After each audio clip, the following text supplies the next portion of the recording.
Hello बच्चों, तो कैसे हैं आप लोग। स्वागत है हमारे उम्मीद एकेडमी 2.0 पर एक बार फिर से। आज हम लोग सेकंड चैप्टर फिजिक्स का देखेंगे और हम देखेंगे सेकंड चैप्टर में क्या क्या है और क्या क्या नहीं है। ठीक है, तो देखेंगे चैप्टर नेम हमारा है मानव नेत्र तथा रंग बिरंगे संसार।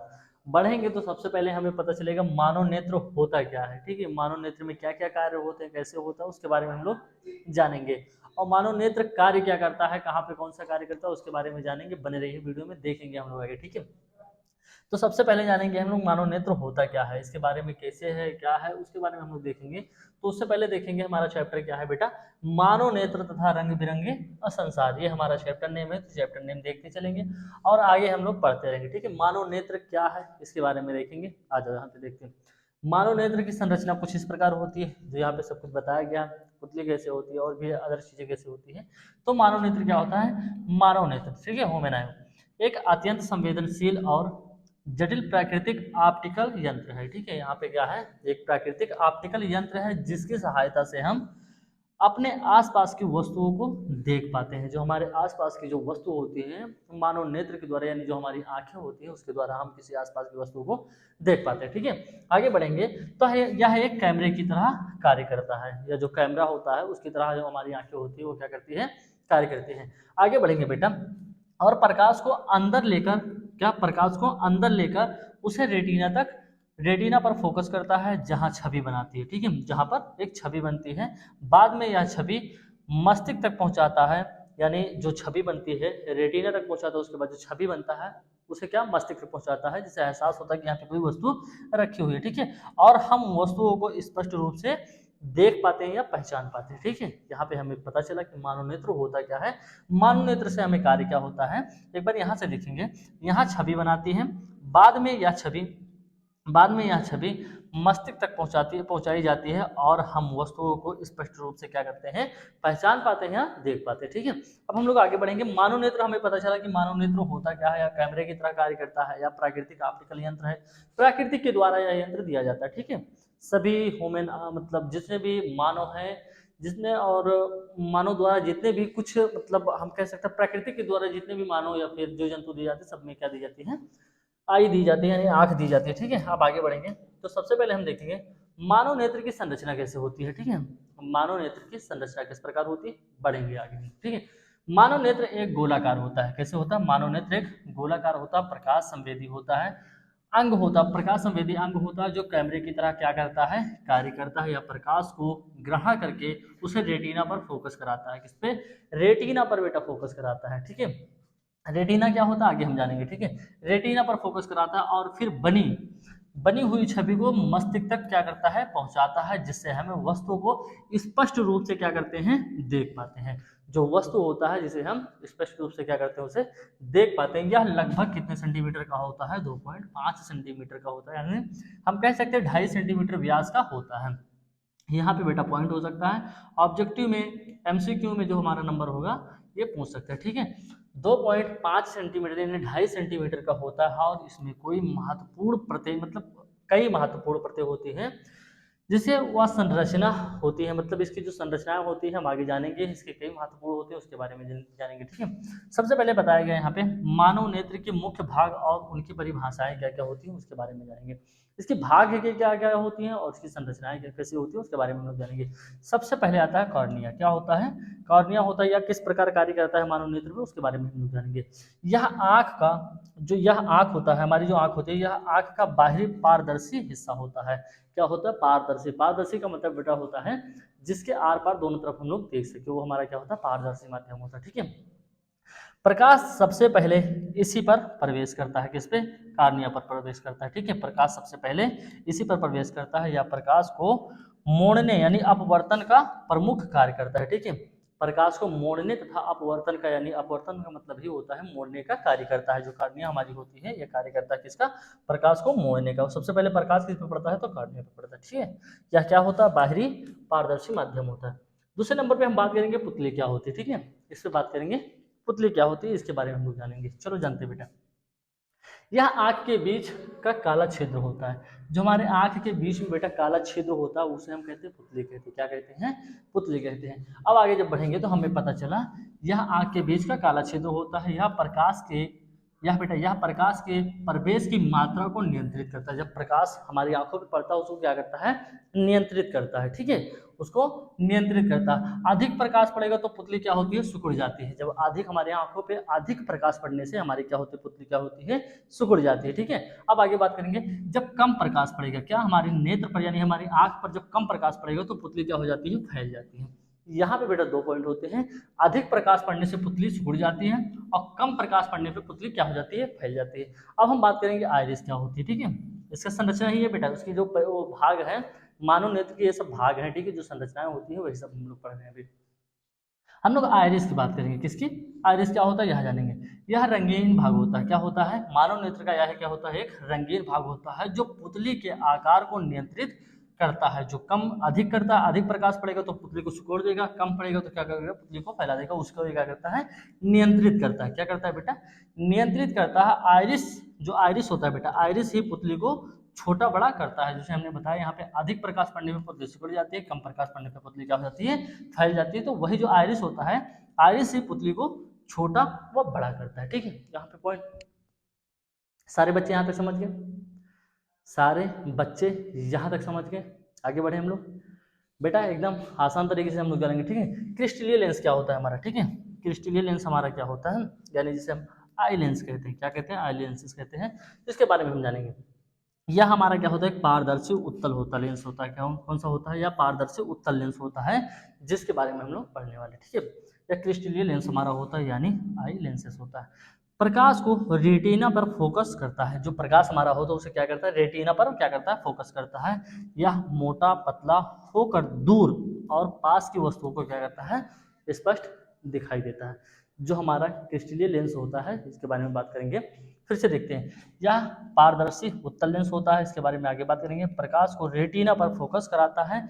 यह मोटा पतला होकर दूर और पास की वस्तुओं को क्या करता है, स्पष्ट दिखाई देता है, ठीक है, स्पष्ट दिखाई देता है। कौन सी, जो दूर वस्तुएं रहेंगी और नजदीक वस्तुएं, वो जो पास में हमारी वस्तु रहेंगी और जो दूर वस्तुएं रहेंगी वो क्या करता है, इसे स्पष्ट रूप से दिखाई देता है।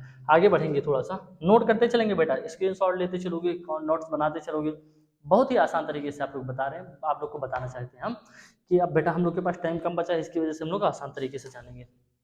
आगे बढ़ेंगे, आगे बेटा हम लोग नोट्स बनाते रहेंगे, जल्दी जल्दी बनाओ, ठीक है, चलो बनाते रहो। सिलेरी मांसपेशियां क्या होती है इसके बारे में जानेंगे, ठीक है। सिलेरी मांसपेशियां क्या होती है इसके बारे में जानेंगे। लेंस की मोटाई, क्या, लेंस की मोटाई नियंत्रित करती है, ठीक है। लेंस की जो मोटाई होती है इसको क्या करती है, नियंत्रित करती है।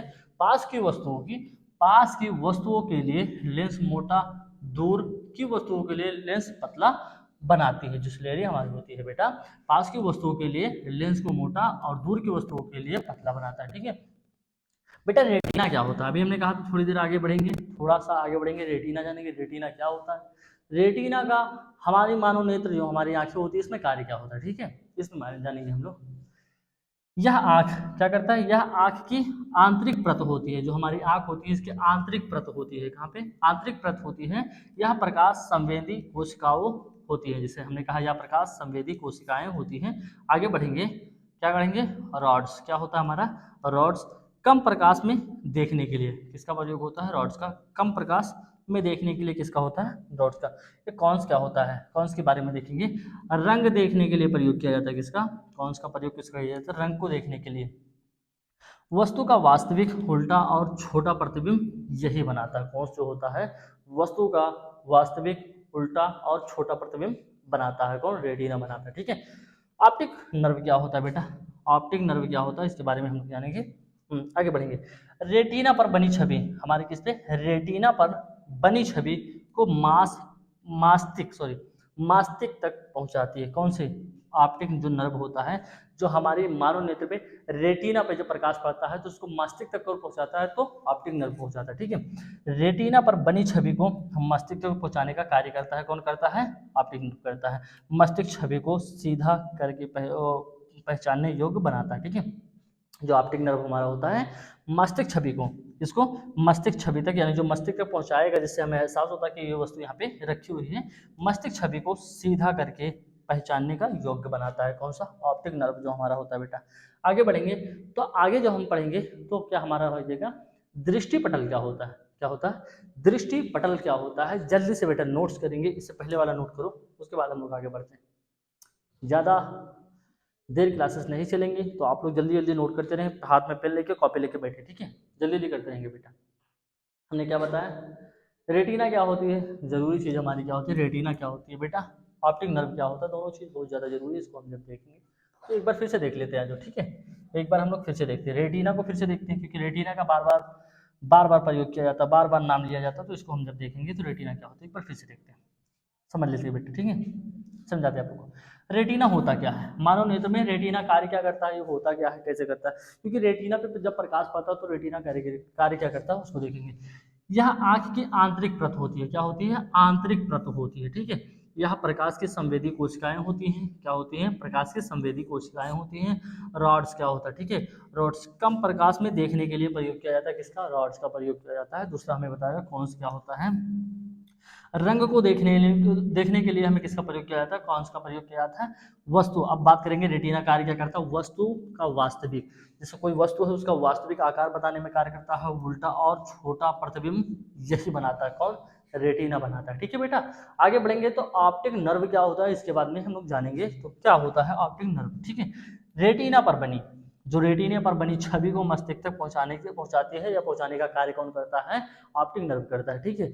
उसके बाद हमें बताया गया है मस्तिष्क छवि जो हमारी होती है, मस्तिष्क छवि को सीधा करके पहचानने योग्य बनाता है, कौन सा, ऑप्टिक नर्व बनाता है बेटा, बहुत जरूरी है, ये भी जरूरी है, ये भी जरूरी है हमारा, ठीक है। अब हम लोग आगे बढ़ते हैं, चलो आगे बढ़ेंगे तो दृष्टि पटल क्या होती है बेटा, इसके बारे में हम लोग जानेंगे कि दृष्टि पटल होता क्या है, कैसे होता है, बताएंगे, हम बताएंगे, आप लोग बने रहो हमारे साथ, ठीक है। आगे बात करेंगे दृष्टि पटल कैसा होता है, एक एक जेली जैसा, किसे, एक जेली जैसा ध्रुव जो नेत्र नेत्र गोलक, इसमें नेत्र गोलक का आकार होता है, एक दृष्टि पटल जो होता है एक जेली जैसा ध्रुव जो नेत्र गोलक को आकार देता है, क्या देता है, नेत्र गोलक को आकार देता है, प्रकाश को रेटिना तक पहुंचाने में मदद करता है। कौन सा, दृष्टि पटल जो प्रकाश होता है रेटिना तक, यानी जो प्रकाश जहाँ से पड़ेगा हमारे नेत्र पे पड़ता है, उसके बाद रेटिना तक पहुंचाने में कार्य कौन देता है, दृष्टि पटल देता है। उसके बाद हम लोग पढ़ेंगे स्केलेरा, क्या पढ़ेंगे, स्केलेरा, ठीक है। उसके बाद हम पढ़ेंगे श्वेत मंडल, जिसे हम कहते हैं, क्या कहते हैं, श्वेत मंडल कहते हैं। आंख का जो सफेदीपन हमारा होता है वो क्या होता है, स्केलेरा होता है, यानी श्वेत मंडल जिसे हम कहते हैं, ठीक है। आँख का सफेद कठोर और बाहरी आवरण होता है, जो हमारी आँख होता है इसकी बाहरी जो आवरण होती है ये श्वेत मंडल हमारा होता है, ठीक है। यह आँख को सुरक्षा, जो हमारी आँख होती है, यह नेत्र जो हमारी नेत्र को क्या करता है, यह आँख को सुरक्षा और आकार प्रदान करता है, ठीक है, क्या करता है, सुरक्षा और आकार प्रदान करता है, क्या, श्वेत मंडल जो हमारा होता है, ठीक है बेटा। आगे देखेंगे कोराड क्या होता है, क्या होता है, कोराड क्या होता है, कोराड ये, ठीक है, कोराइड क्या होता है, यहाँ पे एक हम, कोराइड क्या होता है, हाँ ठीक है चलो, यानी नेत्रोद क्या होता है, ठीक है, नेत्रोद हम पढ़ सकते हैं, ठीक है। यह रेटिना के नीचे का, यह रेटिना के नीचे का काला परत होता है, जो हमारा रेटिना होता है बेटा इसके नीचे का जो काला परत होता है या क्या होता है, नेत्रोद होता है, ठीक है। इसमें रक्त वाहिकाएं होती हैं जो आग को पोषण देती है, क्या देती है, पोषण यानी खाना पीना जो देती है, यानी मदद पहुंचाती है, किसके जरिए से, नेत्रोध के जरिए से, ठीक है। इसमें एक रक्त वाहिकाएं होती हैं जो आंख को पोषण देती है, क्या देती है, पोषण देती है। आगे बढ़ेंगे तो हमें पता चला मानव नेत्र द्वारा प्रतिबिंब कैसे बनता है या बनना या कैसे बनता है बेटा, इसके बारे में हम लोग जानेंगे, ठीक है। आगे देखेंगे मानव नेत्र के द्वारा प्रतिबिंब कैसे बनता है, ठीक है, क्यों बनता है उसके बारे में हम लोग जानेंगे। जल्दी से थोड़ा सा नोट करेंगे, उसके बाद हम 1 मिनट में आए आप लोग, जल्दी जल्दी नोट करो बेटा।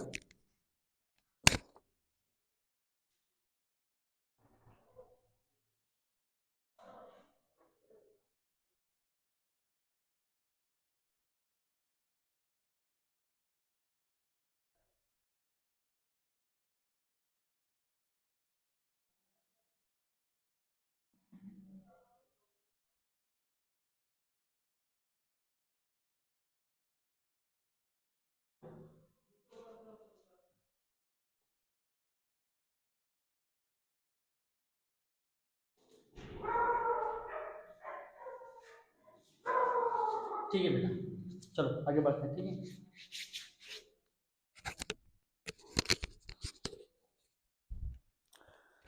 2-3 ग्लासेस ले चुके, इसकी वजह से प्यास बहुत तेज लग गई थी बेटा, इसलिए थोड़ा पानी पीने चले गए थे। चलो भाई, आगे देखेंगे मानव नेत्र द्वारा प्रतिबिंब का बनना कैसे बनता है। ठीक है, मानव नेत्र द्वारा प्रतिबिंब कैसे बनता है इसके बारे में हम लोग जानेंगे। हो जाए बेटा जानते, जब प्रकाश, हम बात करेंगे जब प्रकाश किसी वस्तु से परावर्तित होकर, जब प्रकाश किसी वस्तु पर पड़ती है उसके बाद परावर्तित होकर होकर आंख में प्रवेश करता है, किसमें, आंख में प्रवेश करता है, तो वह सबसे सबसे पहले कार्निया और फिर क्रिस्टलीय लेंस से होकर गुजरता है। किस पे, सबसे पहले कार्निया पे, उसके बाद क्रिस्टलीय लेंस पे होकर गुजरता है। लेंस उस प्रकाश को क्या करता है, लेंस उस प्रकाश को मोड़कर क्या करता है, मोड़कर आंख की पीछे वाली परत पर यानी रेटिना पर फोकस करता है। किस पे, रेटिना पर फोकस करता है। यहाँ पे बात किया जा रहा है, सबसे पहले प्रकाश उस पे पड़ता है, कॉर्निया पे पड़ता है, फिर उसके बाद फिर किस पे, क्रिस्टलीय लेंस पे पड़ता है, यानी यहाँ से होकर गुजरता है। लेंस उस प्रकाश को क्या करता है, मोड़कर आंख के पीछे वाली परत यानी रेटिना पर फोकस करता है, रेटिना पर वस्तु का, किस पे, रेटिना पर वस्तु का वास्तविक उल्टा छोटा प्रतिबिंब बनाता है। किसमें, वास्तविक उल्टा और छोटा प्रतिबिंब क्या कर देता है, बनाता है, या प्रतिबिंब ऑप्टिक नर्व द्वारा, किसमें, ऑप्टिक नर्व द्वारा मस्तिष्क तक पहुंचा दिया जाता है। ठीक है, यहाँ बात किया जाता है जो हमारा मानव नेत्र द्वारा प्रतिबिंब बनता है, कैसे बनता है इसके बारे में बात किया जा रहा है। तो सबसे पहले यहाँ पे बताया जा रहा है, रेटिना पर फोकस पड़ता है, फिर रेटिना पर वस्तु का, रेटिना पर वस्तु का वास्तविक उल्टा और छोटा प्रतिबिंब बनाता है। किसपे, उल्टा और छोटा प्रतिबिंब बनाता है।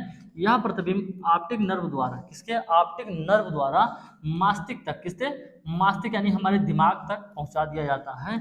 यह मस्तिष्क उसे सीधा और सही रूप में क्या करता है, समझ जाता है कि यहाँ पे कोई वस्तु रखी गई है। ठीक है, ये यहाँ पे कोई वस्तु है, यहाँ पे हमें पता चल जाता है। ठीक है, फिर हम आगे बढ़ेंगे तो हमें पता चला है कि क्या है यहाँ पे, समंजन, क्या है, समंजन। ठीक है, समंजन क्षमता क्या होता है, क्या है, समंजन क्षमता क्या होता है, इसके बारे में हम लोग जानेंगे। तो आओ जो देखते हैं। ठीक है बेटा, यहाँ ये इसमें कोई डाउट्स तो होगा नहीं आप लोग का। ठीक है, अब आगे देखें समंजन क्षमता क्या होता है। समंजन क्षमता वह क्षमता है जिसके द्वारा मानव नेत्र का लेंस, किसका, मानव लेंस का नेत्र अपनी मोटाई बदलकर दूर और पास की वस्तुओं को साफ देखने के लिए प्रकाश को रेटिना पर फोकस करता है। ये हमारा क्या होता है, समंजन क्षमता होता है। ठीक है, ये क्या कार्य करता है बेटा, जिसके द्वारा से, किसके, समंजन क्षमता के द्वारा से मानव नेत्र का लेंस, जो मानव नेत्र का लेंस होता है, अपनी मोटाई बदलकर, कितने, अपनी मोटाई बदलकर दूर और पास की वस्तुओं को साफ देखने के लिए, किसके, साफ देखने के लिए प्रकाश को रेटिना पर फोकस करता है। किस पे, रेटिना पर बेटा फोकस करता है। आगे बेटा चित्र हमारा यहाँ पे बताया गया है, जल्दी से नोट कर लेंगे फिर हम लोग आगे बढ़ते हैं। जल्दी जल्दी नोट करेंगे सारे बच्चे, जल्दी नोट करो बेटा।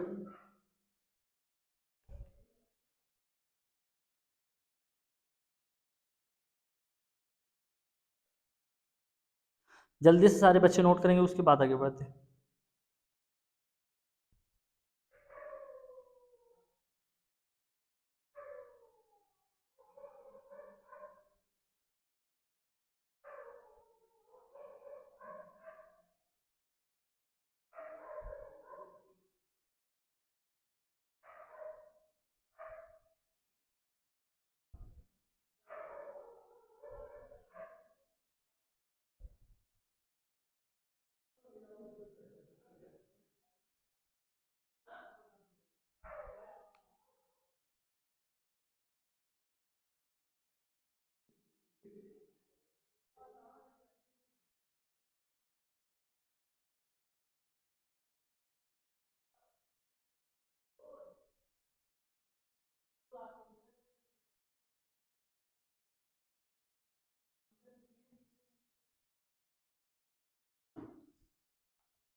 चलो आगे देखेंगे। हो गया, मानव नेत्र द्वारा प्रतिबिंब कैसे बनता है, समंजन क्षमता क्या होता है, इसके बारे में हम लोग जान लिए। अब आगे बढ़ते हैं। ठीक है बेटा, आगे बढ़ते हैं।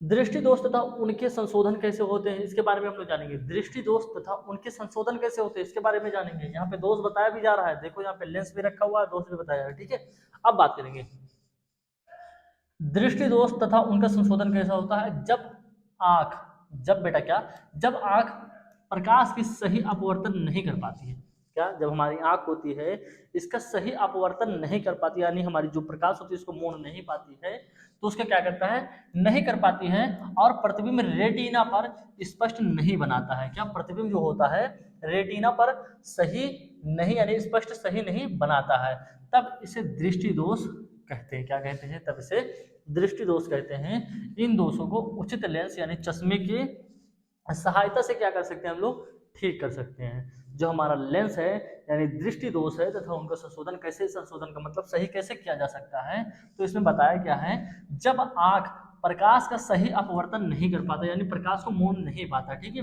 और प्रतिबिंब रेटिना पर स्पष्ट नहीं बनाता है, तब इस दृष्टि दोष को क्या करते हैं, तब इसे दृष्टि दोष कहते हैं। इन दोषों को उचित लेंस यानी अच्छे लेंस द्वारा चश्मे की लेंस की सहायता से ठीक किया जा सकता है।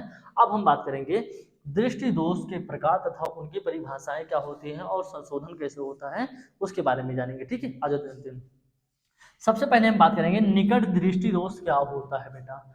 निकट दृष्टि दोष क्या होता है, जो हमारे चश्मे में प्रयोग होता है, जो आम आदमी चश्मा, क्योंकि अभी कुछ ज्यादा ही प्रयोग होने लगा चश्मा, तो इससे कैसे प्रयोग किया जाता है इसके बारे में जानेंगे। ठीक है, निकट दृष्टि दोष क्या होता है। ठीक है, निकट दृष्टि, जब प्रकाश नहीं सॉरी जब व्यक्ति दूर की वस्तुएं साफ नहीं देख पाता है। क्या, जब कोई व्यक्ति होता है दूर की वस्तुएं साफ नहीं देख पाता है तथा पास की वस्तुओं को क्या करता है, स्पष्ट रूप से देख पाता है, तो उसे क्या हो जाता है, यहाँ पे बताया गया, पर पास की वस्तुएं स्पष्ट देख सकता है। जो नजदीक की वस्तुएं यानी पास की वस्तु रखी होती हैं उसे देख पाता है, तो उसे क्या, निकट दृष्टि दोष कहते हैं। क्या कहते हैं, निकट दृष्टि दोष कहते हैं। ठीक है, जिसे हम कहते हैं मायोपिया भी कहते हैं। ठीक है, मायोपिया भी कहते हैं। कारण क्यों होता है, किसके कारण होता है, एक बार फिर से जान लेंगे बेटा। एक बार हम लोग इसे फिर से निकट दृष्टि दोष को हम एक बार फिर से जानेंगे, अच्छे से जानेंगे। ठीक है, जब व्यक्ति दूर की वस्तुएं साफ नहीं देख पाता है, जब कोई व्यक्ति होता है दूर की वस्तुएं साफ नहीं देख पाता है पर पास की वस्तुएं स्पष्ट रूप से देख पाता है, तो इस दोष को मायोपिया भी कहा जाता है, यानी निकट दृष्टि दोष भी कहा जाता है। अब यह किसके कारण होता है और क्यों होता है, इसको जानेंगे। ठीक है, कारण क्यों होता है, आ जाओ देखेंगे। नेत्र गोलक लंबा होना, यानी जो हमारा नेत्र गोलक होता है बेटा ये लंबा हो जाता है, इसके कारण क्या होता है, निकट दृष्टि दोष हो जाता है।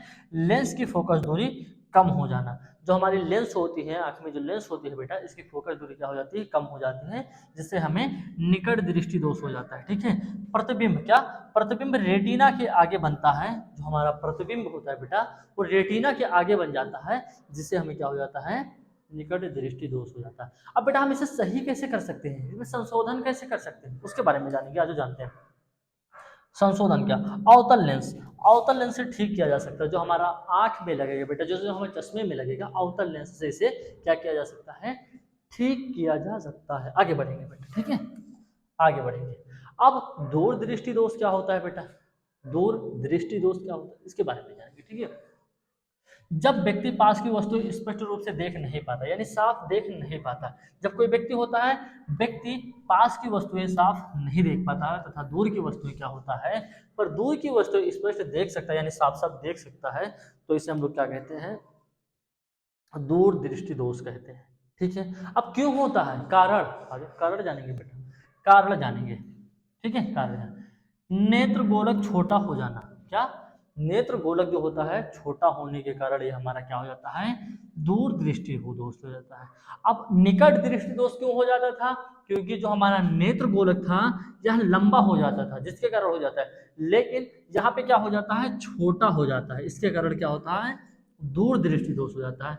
लेंस की फोकस दूरी बढ़ जाना, उसमें क्या हो जाना, कम हो जाना, इसमें क्या हो जाना, बढ़ जाना, जिसके कारण हमें क्या हो जाता है, दूर दृष्टि दोष हो जाता है। प्रतिबिंब रेटिना के पीछे बनता है, उसमें क्या होता था, प्रतिबिंब रेटिना के आगे बन जाता था, इसमें क्या होता है, प्रतिबिंब रेटिना के पीछे बनने लगता है, जिसके कारण क्या होता है, हमारा दूर दृष्टि दोष हो जाता है। अब संशोधन कैसे किया जा सकता है बेटा, ठीक कैसे किया जा सकता है, उत्तल लेंस के द्वारा, किसके, उत्तल लेंस से ठीक किया जा सकता है, कौन सा, दूर दृष्टि दोष उत्तल लेंस के द्वारा हम ठीक कर सकते हैं। ठीक है, यहाँ पे चित्र के द्वारा हमें समझाया गया है। ठीक है, आगे बढ़ेंगे। जरा दृष्टि दोष क्या होता है बेटा, अब ये भी होता है, जरा दृष्टि दोष क्या होता है।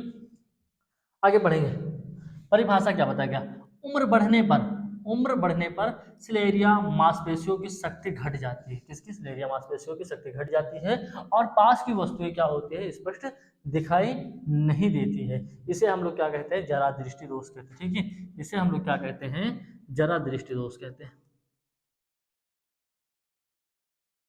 जरा दूर दृष्टि दोष कहते हैं। क्या कहते हैं? जरा दूर दृष्टि दोष कहते हैं। कोई दिक्कत बेटा यहाँ तक? ठीक है। अब इसमें संशोधन कैसे किया जा सकता है? संशोधन कैसे किया जा सकता है? ठीक है, अब बात करते हैं। ठीक है, बाईफोकल, क्या? बाईफोकल लेंस द्वारा हम कैसे कर सकते हैं इसे? किसे? बाईफोकल लेंस के द्वारा ठीक कर सकते हैं। देखो ऊपर क्या होना चाहिए? अवतल लेंस होना चाहिए। बाईफोकल लेंस कैसा होता है उसके बारे में, ऊपर जो होगा बेटा अवतल लेंस, यानी दूर के लिए, दूर की वस्तुओं को देखने के लिए कौन सा लेंस? अवतल लेंस के प्रयोग। नीचे, नीचे क्या होना चाहिए? उत्तल लेंस, यानी चश्मे में दो लेंस लगने चाहिए, एक ऊपर एक नीचे। ऊपर होना चाहिए अवतल लेंस, नीचे क्या होना चाहिए? उत्तल लेंस, यानी पास की वस्तुओं को देखने के लिए हमें प्रयोग करना है उत्तल लेंस, दूर की वस्तुओं को देखने के लिए प्रयोग करना है अवतल लेंस, जिसे हम कहते हैं बाईफोकल लेंस। क्या कहते हैं? बाईफोकल लेंस कहते हैं। किसी बच्चों को कोई दिक्कत तो नहीं होने वाली और ना होगी। ठीक है, आगे पढ़ेंगे हम लोग। आगे जब हम पढ़ेंगे तो हमें पता चलता है कि दृष्टि वैस, क्या? दृष्टि वैस में या अबिंदुकता, क्या पढ़ेंगे? अबिंदुकता पढ़ेंगे। ठीक है, अब देखो इसकी परिभाषा जो कि हमारी होनी है, कार्निया या लेंस, जो कार्निया होती है हमारी, जो कार्निया या लेंस की वक्रता आसमान होने के कारण वस्तु तिरछी या धुंधली दिखाई देती है। इसके कारण हमें क्या हो जाता है? अबिंदुकता हो जाता है। ठीक है, क्या हो जाता है? अबिंदुकता हो जाता है। आगे बढ़ेंगे। कार्निया या लेंस के, कार्निया या लेंस की वक्रता, क्या? वक्रता आसमान होने के कारण, आसमान मतलब मैचिंग ना होने के कारण। ठीक है, आसमान होने के कारण वस्तु, क्या? वस्तु तिरछी या धुंधली दिखाई देने लगती है। क्या? तिरछी या धुंधली दिखाई देने लगती है, जिसके कारण हमें क्या हो जाता है? अबिंदुकता हो जाती है। ठीक है, अब संशोधन कैसे कर सकते हैं? संशोधन कैसे? लेंस के द्वारा हम लोग क्या कर सकते हैं? संशोधन कर सकते हैं। चलो आगे बढ़ते हैं। अब बेटा हम प्रिज्म जानेंगे। प्रिज्म क्या होता है? प्रिज्म जो हमारा होता है ये क्या होता है? ठीक है, परिभाषा क्या है?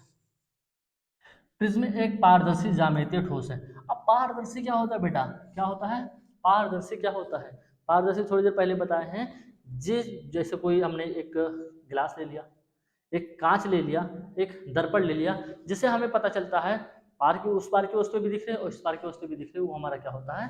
पारदर्शी माध्यम होता है। ठीक है, प्रिज्म एक पारदर्शी ज्यामितीय ठोस है जिसकी दो सतह होती हैं। क्या होती हैं? जिसकी दो सतह होती हैं, समतल और त्रिकोणीय, समतल और त्रिकोणीय होती हैं, तथा इनके बीच तीन आयताकार सतह होती हैं। क्या होती हैं? इसके बीच तीन आयताकार सतह भी होती हैं। सबसे पहले यहाँ पे बताया गया बेटा, प्रिज्म एक पारदर्शी ज्यामितीय ठोस है जिसकी दो सतह होती हैं, समतल और त्रिकोणीय होती है, समतल और त्रिकोणीय होती है, तथा इनके बीच तीन आयताकार सतह भी होती है। क्या होती है? तीन आयताकार सतह भी होती हैं। यह प्रकाश को अपवर्तित करती है। क्या? अपवर्तित करके उसकी दिशा और रंगों को बदल देता है। क्या करता है? अपवर्तित करके दिशा और रंगों का क्या कर देता है? बदल देता है। ये तो हमारा परिभाषा हो गया। अब सरल परिभाषा कैसे जानेंगे? ठीक है, आ जाओ, सरल परिभाषा कैसे जानेंगे? हमारे रीडर साहब ने सरल भी लिखा है। ठीक है, आप लोग के लिए। प्रिज्म वह पारदर्शी पिंड है, प्रिज्म वह पारदर्शी पिंड है जो प्रकाश को मोड़ता है। क्या करता है? मोड़ता है और उससे विभिन्न रंगों में क्या कर देता है? विभाजित कर देता है। ये हमारे क्या होता है? प्रिज्म होता है। ठीक है, कितने रंगों में विभाजित करता है? 7 रंगों में विभाजित करता है। ठीक है, आ जाओ, सबसे ज्यादा रंग कौन सा होता है, सबसे कम रंग कौन सा होता है, उसके बारे में जानेंगे। ठीक है, प्रिज्म द्वारा प्रकाश का अपवर्तन कैसे होता है? जो प्रिज्म होता है बेटा, इससे प्रकाश का अपवर्तन कैसे होता है जानेंगे हम लोग, आसान भाषा में जानेंगे। ठीक है, जब प्रकाश की किरण, क्या कहा है? जब प्रकाश की किरण प्रिज्म की एक सतह से अंदर प्रवेश करती है, क्या करती है? प्रिज्म से एक सतह से अंदर प्रवेश करती है तो वह कम अपवर्तनांक वाले माध्यम जैसे हवा से अधिक अपवर्तनांक वाले माध्यम जैसे कांच में प्रवेश करती है, इसीलिए किरण अभिलंब की ओर क्या हो जाता है? मुड़ जाता है। ठीक है, यहाँ तक समझे बेटा? यहाँ तक समझे? फिर से समझो, अच्छे से समझो, बार बार समझो। ठीक है, प्रिज्म द्वारा प्रकाश का अपवर्तन किस प्रकार होता है? जब प्रकाश की किरण, एक बार रेस कर देते हैं इसको अच्छे से। ठीक है, जब प्रकाश की किरण, क्या यहाँ पे बताए, जब प्रकाश की किरण प्रिज्म की एक सतह से अंदर प्रवेश करती है, क्या करती है, यहाँ बताया गया, देखो यहाँ बताया गया, एक सतह से क्या करती है, अंदर, ये वाली सतह हमने अंदर प्रवेश किया, क्या किया, अंदर प्रवेश, तो वह कम अपवर्तनांक वाले, क्या, कम अपवर्तनांक वाले माध्यम हवा से, क्या, हवा से अधिक अधिक अपवर्तनांक वाले माध्यम कांच में प्रवेश करती है। यानी पहले हवा से किसमें, कांच में प्रवेश किया, इसीलिए किरण क्या हो जाती है, अभिलंब की ओर झुक जाती है। देखो अभिलंब की ओर क्या हो रही है, झुक गई है ना, क्या हो रही है, अभिलंब की ओर झुक जाती है, यानी मुड़ जाती है। ठीक है, आगे बढ़ेंगे, अभी बताते हैं आप लोगों को। जब किरण प्रिज्म से बाहर निकलती है तो, जब किरण प्रिज्म से बाहर निकलती है तो वह अधिक अपवर्तनांक वाले माध्यम कांच से, यानी अधिक अपवर्तनांक वाले कांच से, किसमें, कांच से कम अपवर्तनांक वाले माध्यम हवा में आती है, इसीलिए किरण अभिलंब से दूर मुड़ जाती है। अभिलंब यहाँ पे बेटा, अभिलंब से क्या हो जाती है, दूर क्या हो जाती है, मुड़ जाती है। ठीक है, इन दोनों मोड़ों के कारण किरण अपने मूल पथ से विचलित होकर हो जाती है, क्या, विचलित हो जाती है। इस कुल मोड़ को विचलन भी कहा जाता है, क्या कहा जाता है, इतना जिस जो यहाँ पे जितने भी कार्य हो रहे हैं, इसको क्या भी कह सकते हैं हम लोग, विचलन भी कह सकते हैं। ठीक है, उदाहरण के लिए हम बात कर सकते हैं, यदि प्रकाश की किरण, यदि प्रकाश की किरण 60 डिग्री यानी 60 डिग्री कोण वाले कांच के प्रिज्म पर डाली जाए तो, जिसमें 60 डिग्री कोण वाले कांच के प्रिज्म पर डाली जाए तो किरण 2 बार मुड़ेगी, कितनी बार, 2 बार मुड़ेगी। ठीक है, और एक निश्चित दिशा में विचलित होकर निकलेगी। ठीक है, यही सिद्धांत चंद्रमा के इंद्रधनुष, जो चंद्रमा पर इंद्रधनुष बनता है बेटा, हमने देखा 7 रंगों में होता है, जल कोड़ों आदि में भी काम करता है। ठीक है, जो यहाँ पे इंद्रधनुष का चित्र बनाया बताया गया थोड़ा सा। ठीक है, ऐसे रंगों में, 7 रंगों में क्या कर देता है, विभाजित कर देता है। ठीक है, यहाँ पे पॉइंट है बेटा, यही सिद्धांत, क्या, ये जो हमने ऊपर बताया, यदि प्रकाश की किरण, यदि प्रकाश की किरण 16 डिग्री, कितनी, 60 डिग्री, सॉरी 16 नहीं, 60 डिग्री, 60 डिग्री कोण वाले कांच के प्रिज्म पर डाली जाए तो, इसमें कांच के प्रिज्म पर डाली जाए तो किरण 2 बार मुड़ेगी, कितनी बार, 2 बार मुड़ेगी, और एक निश्चित दिशा में विचलित होकर निकलेगी, विचलित होकर, एक निश्चित दिशा में क्या होगी, विचलित होकर निकलेगी। यही सिद्धांत चंद्रमा पर, यही सिद्धांत चंद्रमा के अंदर, सॉरी चंद्रमा के इंद्रधनुष, जलकोणों आदि में भी काम करता है। ठीक है, जो हम चंद्रमा पे देखते हैं बेटा, इंद्रधनुष, जलकोण आदि में भी यही क्या करता है, कार्य करता है। आगे बढ़ते हैं अब हम लोग। ठीक है, यहाँ तक किसी बच्चों को कोई दिक्कत नहीं होनी चाहिए। अब बताया जा रहा है बेटा, हमें क्या बता रहा है, कांच के प्रिज्म द्वारा श्वेत प्रकाश में प्रकाश का संश्लेषण कैसे होता है। ठीक है, यहाँ बताया जा रहा है कांच के, किसमें, कांच के बताया जा रहा है, कांच के प्रिज्म द्वारा श्वेत प्रकाश का विश्लेषण कैसे होता है। ठीक है, विश्लेषण, एक मिनट,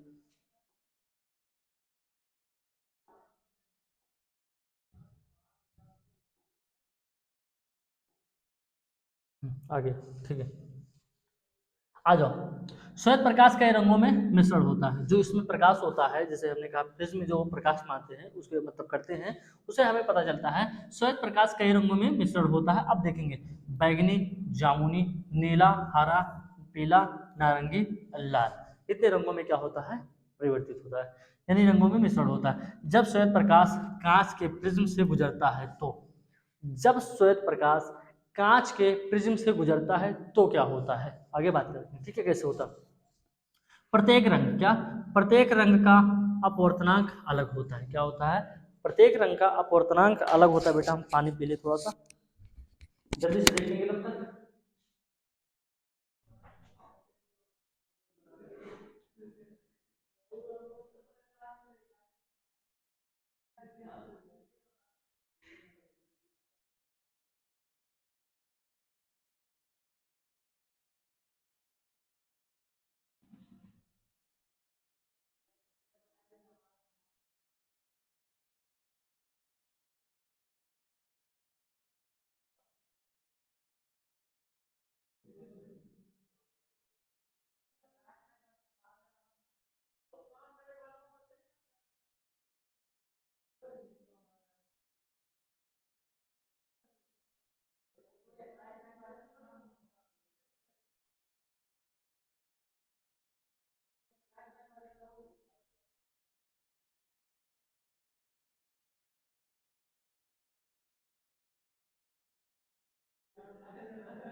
चलो आगे देखेंगे बेटा, ठीक है।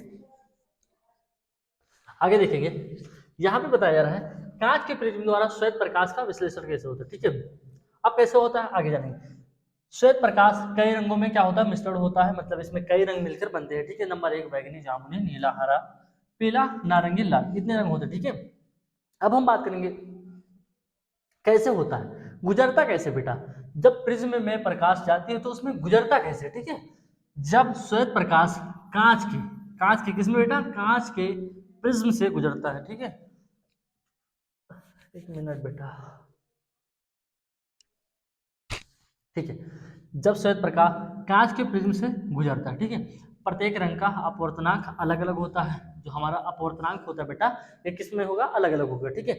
नंबर 1 देखेंगे, यहाँ पे देखेंगे नंबर 2, यानी उसमें तो अलग अलग होता है, लेकिन पहले नंबर 1 हम यही से मानेंगे। बैगनी क्या है बेटा, बैगनी प्रकाश सबसे अत्यधिक मुड़ता है। कौन सा, बैगनी जो प्रकाश होता है सबसे अधिक क्या होता है, मुड़ता है। नंबर 1 पॉइंट हो जाए। दूसरा क्या बताया जा रहा है, लाल प्रकाश, कौन सा, लाल प्रकाश सबसे कम मुड़ता है। कौन सा, लाल प्रकाश जो होता है सबसे कम मुड़ता है। इसलिए प्रिज्म श्वेत प्रकाश को 7 अलग अलग रंगों में क्या किया जाता है, विभाजित किया जाता है। कितने रंगों में, 7 अलग अलग रंगों में विभाजित किया जाता है। इस प्रक्रिया को क्या कहते हैं, विसरण भी कहते हैं। क्या कहते हैं, विसरण प्रक्रिया भी कहते हैं, ठीक है बेटा। इसीलिए प्रिज्म श्वेत प्रकाश को 7 अलग अलग रंगों में क्या किया जाता है, विभाजित किया जाता है। इस प्रक्रिया को विसरण भी कहते हैं। क्या कहते हैं, विसरण भी कहते हैं। आगे बढ़ेंगे बेटा, यहाँ पे दिखाया गया है, देख लीजिए, 1 2 3 4 5 6 7 7 रंगों में क्या किया जाता है, विभाजित। जब हम कोई लाइट मारेंगे, व्हाइट लाइट, मतलब एक टॉर्च मारेंगे, किस पे, प्रिज्म पे मारेंगे, तो यहाँ पे क्या हो जाता है, इसकी जो अपवर्तन हो जाएगा, अपवर्तन मुड़ जाएगा, ठीक है। और अपवर्तनांक क्या हो जाएगा, अलग अलग हो जाएगा। जो अपवर्तनांक अलग अलग होगा तो इसमें कई कलर आ जाएंगे, रेड, ऑरेंज, येलो, ग्रीन, मतलब 7 कलर आ जाएंगे बेटा, ठीक है। इसमें 7 कलर्स आ जाएंगे। आगे बढ़ेंगे, सारे कलर यहाँ पे बताए गए। वायुमंडलीय अपवर्तन कैसे होता है बेटा, वायुमंडलीय अपवर्तन कैसे होता है, क्यों होता है और क्या होता है, जल्दी से देखेंगे, ठीक है। तब तक देखते हैं वीडियो कैसे बन रही है हमारी, और बच्चे लाइव जुड़े हैं कि नहीं जुड़े हैं, ठीक है, ठीक है, बहुत अच्छा है, चलते रहो। वायुमंडलीय अपवर्तन कैसे होता है बेटा, पता है आप लोगों को, इस क्लास में हमें पढ़ाने में बहुत मजा आ रहा है, पता नहीं क्यों मजा आ रहा है, लेकिन मजा आ रहा है बेटा हमें, ठीक है। आज पढ़ाने में मजा आ रहा है हमको। वायुमंडलीय अपवर्तन कैसे होता है बेटा, इसके बारे में जानेंगे। पहले परिभाषा देखते हैं हम, क्या परिभाषा देखें। वायु के विभिन्न परतों, किसमें, वायु के विभिन्न परतों में तापमान और घनत्व में अंतर होने के कारण, किसमें, वायु के विभिन्न परतों, जैसे वायु होती है बेटा, उसके विभिन्न परतों के तापमान और घनत्व में अंदर होने के कारण, किसमें, अंदर होने के कारण प्रकाश की किरण जब वायुमंडल से गुजरती है, इसमें प्रकाश की किरण जब वायुमंडल से गुजरती है तो उसका बार बार मुड़ता वायुमंडलीय अपवर्तन कहलाता है। यानी जब यहाँ पे बताया गया, प्रकाश की किरण जब वायुमंडल से गुजरती है, क्या करती है, वायुमंडल से गुजरती है, तो उसका बार बार मुड़ना, क्या, बार बार मुड़ना, किसमें, बार बार मुड़ना वायुमंडलीय अपवर्तन कहलाता है। किसमें, वायुमंडलीय अपवर्तन कहलाता है बेटा, ठीक है। आगे बढ़ेंगे हम लोग, चलिए। वायुमंडलीय अपवर्तन समझ गए सारे बच्चे, वायुमंडलीय अपवर्तन समझ गए, क्यों होता है, कैसे होता है, एक बार फिर से समझा देते हैं आप लोग को, ठीक है। वायु के विभिन्न परतों के तापमान, इसमें वायु के विभिन्न परतों के तापमान और घनत्व में अंदर होने के कारण, किसके, अंदर होने के कारण प्रकाश की किरण जब वायुमंडल से गुजरती है, किससे, वायुमंडल से गुजरती है, तो उसका बार बार मुड़ना वायुमंडलीय अपवर्तन कहलाता है। क्या कहलाता है, वायुमंडल अपवर्तन कहलाता है। किसी बच्चों को कहीं भी कुछ भी दिक्कत नहीं होनी चाहिए बेटा, ठीक है। क्यों होता है वायुमंडलीय अपवर्तन, यहाँ पूछा गया है, क्यों होता है वायुमंडलीय अपवर्तन, कैसे होता है, क्यों होता है, इसके बारे में जानेंगे, ठीक है। आ जाओ, आ जाओ बेटा, आ जाओ, आ जाओ, देखेंगे हम लोग अच्छे से, ठीक है। एक तो हमारा कभी कभी, एक मिनट, चलो बेटा, क्यों होता है वायुमंडलीय अपवर्तन, जानेंगे बेटा। वायुमंडल की ऊपरी परत ठंडी और सघन होती है, क्या होती है, ठंडी और सघन होती है।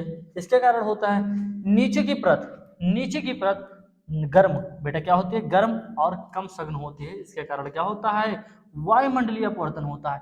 नंबर 1 पॉइंट बताया गया है बेटा, वायुमंडल की ऊपरी परत, जो ऊपरी परत होती है ठंडी और क्या होती है, सघन होती है। फिर दूसरी क्या बताई गई है, नीचे की परत गर्म और क्या होती है, गर्म और कम होती है। क्या होती है, सघन होती है। गर्म कम होती है और सघन होती है, ठीक है। इसके कारण ये होता है। प्रकाश का कम सघन माध्यम जैसे अधिक, पहले एक बात करेंगे इसमें, प्रकाश का कम सघन माध्यम, ठीक है। दूसरा बात करेंगे अधिक सघन माध्यम में जाता है, यानी सबसे पहले कम में होता है फिर अधिक में जाएगा, तो इसके कारण क्या होगा, वायुमंडलीय अपवर्तन हो जाता है, ठीक है। अभिलंब की ओर मुड़ता है, क्या होता है फिर, अभिलंब की ओर मुड़ता है। यह कर्म लगातार होता रहता है, क्या होता है, यह कर्म लगातार होता रहता है, जिसके कारण हमें क्या पता चलता है, वायुमंडलीय अपवर्तन होने लगता है, ठीक है। किसी बच्चों को कोई दिक्कत, कोई परेशानी नहीं होनी चाहिए, ठीक है। आगे बढ़ते बेटा, आगे बात करेंगे तारे क्यों टिमटिमाते हैं, या तारों का टिमटिमाना क्या है बेटा, क्यों टिमटिमाते हैं तारे, चलो देखेंगे, चलो आगे देखेंगे बेटा। देखेंगे तारे क्यों टिमटिमाते हैं बेटा, आगे पढ़ेंगे। वायुमंडलीय क्या, वायुमंडलीय अपवर्तन वायु की अस्थिर परतों के कारण, किसे, देखो वायुमंडल अपवर्तन के कारण होता है नंबर 1। फिर बताया जा रहा है वायु की अस्थिर परतों के कारण होता है, मतलब जब वायु की अस्थिर परतें होती हैं उसके कारण होते हैं। तारे छोटे व बहुत दूर होते हैं, तारे क्या होते हैं, छोटे और बहुत दूर होते हैं बेटा, इसीलिए उनकी चमक बार बार बदलती रहती है, ठीक है। इसलिए उनकी चमक क्या होती है, बार बार बदलती है। किसी बच्चों को कोई दिक्कत, आज हमें पता चल गया तारे क्यों टिमटिमाते हैं बेटा, ठीक है। नंबर 1 बताया गया, यहाँ पे पॉइंट बताया गया बेटा, बताया गया पॉइंट हमारा क्या है,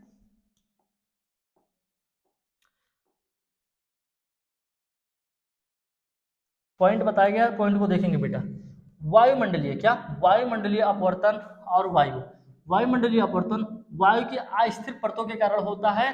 तारे छोटे और बहुत दूर होते हैं, पृथ्वी से बहुत दूर होते हैं, इसलिए उनकी चमक बार बार बदलती रहती है।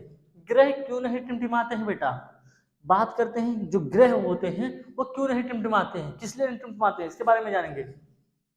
जो ग्रह होता है बेटा, क्या होता है, ग्रह टिमटिमाते नहीं है, क्यों नहीं है, क्योंकि वह पृथ्वी की अपेक्षाकृत बहुत पास होते हैं, पृथ्वी से क्या होते हैं, बहुत ही पास होते हैं, इसके कारण वह हमें पता नहीं चलता कि ग्रह टिमटिमाते हैं कि नहीं टिमटिमाते, ठीक है। क्योंकि वह पृथ्वी के अपेक्षाकृत बहुत पास होते हैं और उनका कोणीय आकार बड़ा होता है, क्या होता है, कोणीय आकार क्या होता है बेटा, बड़ा होता है, ठीक है। आगे देखेंगे, इसीलिए वायुमंडलीय अपवर्तन उनकी पूरी रोशनी को समान रूप में प्रभावित करता है, क्या करता है, प्रभावित करता है, और उनकी चमक स्थिर दिखाई देती है, ठीक है। उसके चमक स्थिर को क्या करते हैं हम लोग, देख सकते हैं, ठीक है। इसलिए ग्रह टिमटिमाते नहीं है बेटा, ठीक है। अब आगे बढ़ेंगे हम लोग, एक बार फिर से तुम लोग को समझाते हैं ग्रह टिमटिमाते क्यों नहीं है।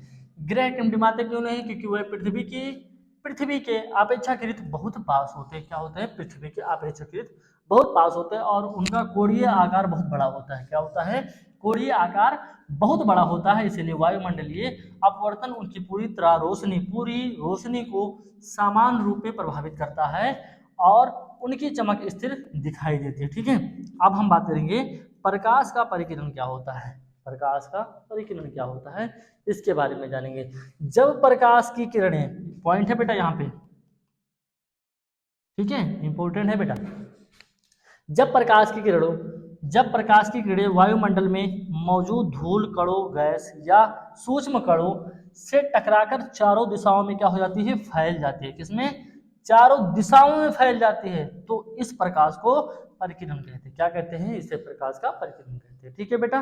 किसी बच्चों को कोई दिक्कत, फिर से एक बार देख लेते हैं। जब प्रकाश की किरणें वायुमंडल में मौजूद धूल धूल धूल धूल कणों, गैसों या सूक्ष्म कणों, या सूक्ष्म जो हमारी आंखों से नहीं दिखाई देते, सूक्ष्म कणों से टकराकर चारों दिशाओं में क्या हो जाती है बेटा, फैल जाती है, क्या होती है बेटा, फैल जाती है, इसे प्रकाश का परिकिरण कहते हैं, ठीक है बेटा।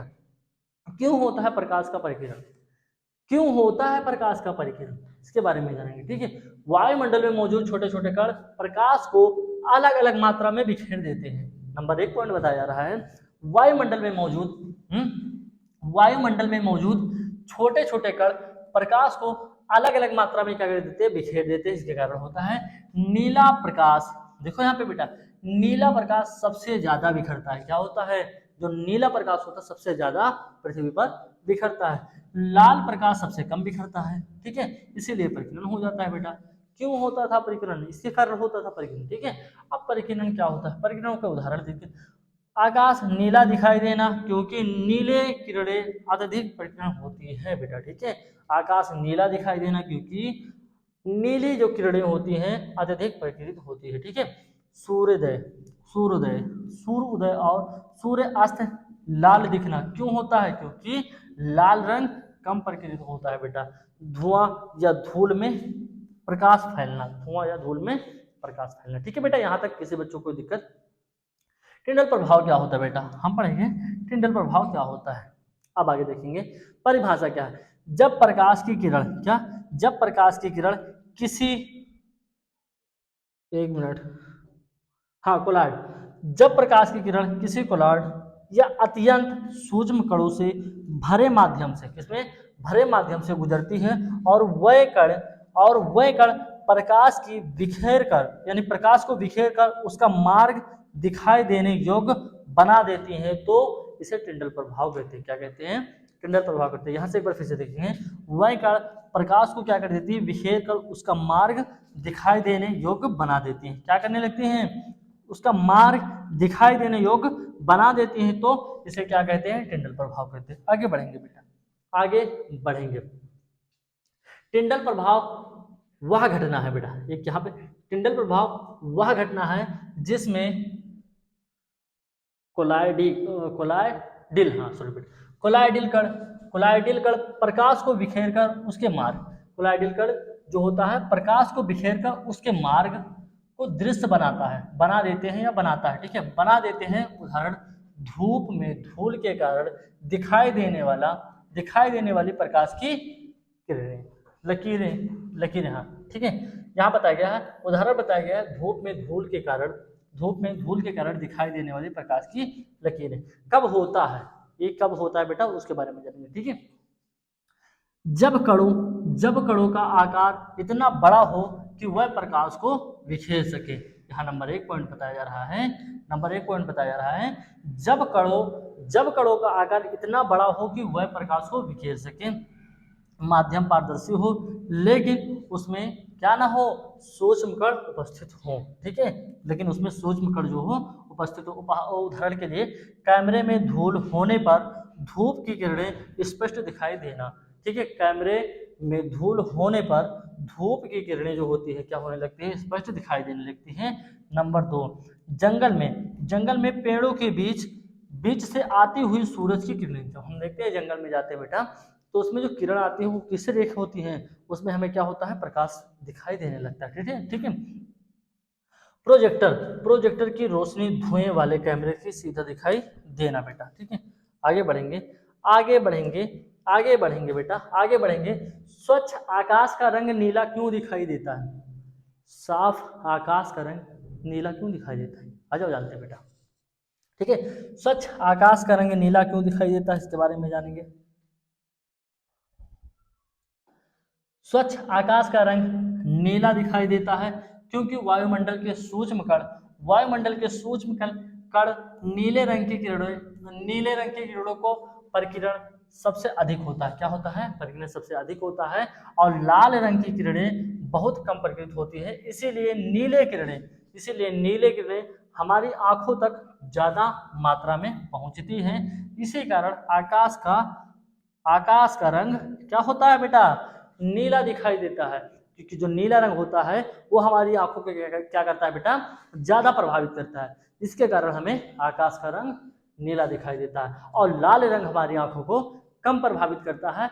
इसके कारण हमें लाल रंग की मात्रा कम दिखाई देती है, अर्थात नीले रंग की मात्रा हमें ज्यादा से ज्यादा अत्यधिक दिखाई देती है। इसके कारण हमें प्रकाश का स्वच्छ आकाश का रंग नीला दिखाई देने लगता है बेटा, ठीक है। किसी बच्चों को कोई दिक्कत नहीं होनी चाहिए। जो हमारा बेटा चैप्टर 2 था बेटा, यहाँ पे चैप्टर 2 था, पूरा कंप्लीट हो चुका है, ठीक है बेटा। चैप्टर 2 पूरा कंप्लीट हो चुका है। इसमें एक भी बेटा आप लोग को कोई डाउट्स नहीं होने चाहिए, ठीक है। अब अगर पेपर में बेटा यहाँ से कोई भी एक भी क्वेश्चन आ जाए कहीं से भी क्वेश्चन आ जाए। हालांकि क्वेश्चन तो आएंगे बेटा, कितने नंबर के आएंगे आपके, 8 नंबर के क्वेश्चन इसी चैप्टर से आएंगे, ठीक है, 8 नंबर के क्वेश्चन आएंगे। तो आप लोग को एकदम मेहनत करके पढ़ना और इसी चैप्टर से अच्छे नंबर लेके आना, ठीक है। अब पहला चैप्टर हो गया हमारा फिजिक्स का, ठीक है, पहला हो गया। सेकेंड चैप्टर हो गया बेटा, सेकेंड हो गया। अब थर्ड चैप्टर आप लोग को कब मिलेगा, कल। जो इलेक्ट्रिसिटी हमारे इलेक्ट्रिक है बेटा, वह जो चैप्टर है वो कल मिलेगा, ठीक है। उसके न्यूमेरिकल वगैरह फिर मिलते रहेंगे, ठीक है। चलो बेटा अच्छे से पढ़ाई करो, टाइम कम बचा है बेटा, रिवीजन भी हम लोग को करना है, ठीक है। चलो अब मिलते हैं हम आप लोग को, कल मिलते हैं सैटरडे को, ठीक है बेटा।